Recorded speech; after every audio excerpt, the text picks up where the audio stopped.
Это могла бы быть красивая история любви. Военнослужащий из США приехал в чувашскую глубинку, чтобы вывести виртуальное общение с прекрасной незнакомкой на новый уровень.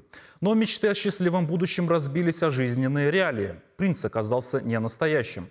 Чтобы организовать встречу с иностранцем, 65-летняя шумерлинка потратила около полумиллиона рублей. Причем выложила не только личные сбережения, но и кредитные деньги. Не дождавшись суженого, женщина обратилась в правоохранительные органы. Оказалось, что военные США уже не один год кружит голову женщинам. К слову, любвеобильный мужчина пытался завести знакомство и с одной из моих коллег. Как отличить настоящего военного от афериста, разбиралась Вероника Павлова.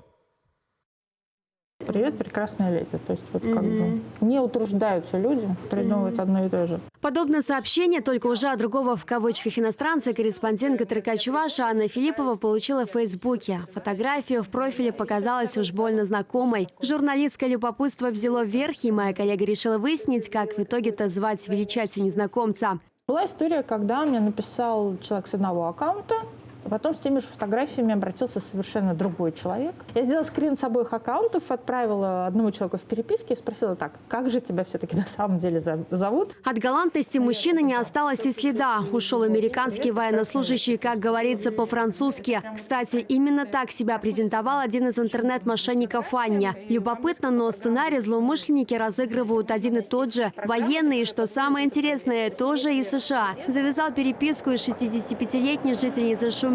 Заморский принц обещал прилететь, да только каждый раз находились новые отговорки. Он попросил перевести на определенный счет 900 евро для того, чтобы ему разрешили уйти в отпуск. Женщина взяла кредит и перевела деньги. Впоследствии мужчина сообщил, что нужно еще 2500 евро, чтобы оформить на него страховку за жизнь и здоровье. Когда дело дошло до покупки авиабилетов, снова потребовалась финансовая помощь пенсионерке. Новый друг обещал возместить все расходы в двойном размере. Однако после того, как получил сумму почти в 500 000 рублей, исчез. Разыскать его женщина решила через правоохранительные органы. Правда, уже не с целью знакомства. Женщина отказалась давать комментарии на камеру, сказала, что находится в подавленном состоянии. Между тем, психологи говорят, что на уловки мошенников чаще всего попадают пожилые. Под особым прицелом контингент 60+, людям, выросшим в другую эпоху. Когда про интернет-мошенничество и знать не знали, трезво оценивать ситуацию сложнее, рассказывают специалисты. Но на уловки аферистов нередко попадаются и молодые, не лишенные критического мышления. Есть категория людей, которые считают, что со мной этого точно не случится. Со мной, даже если это мошенник, он будет вести себя иначе.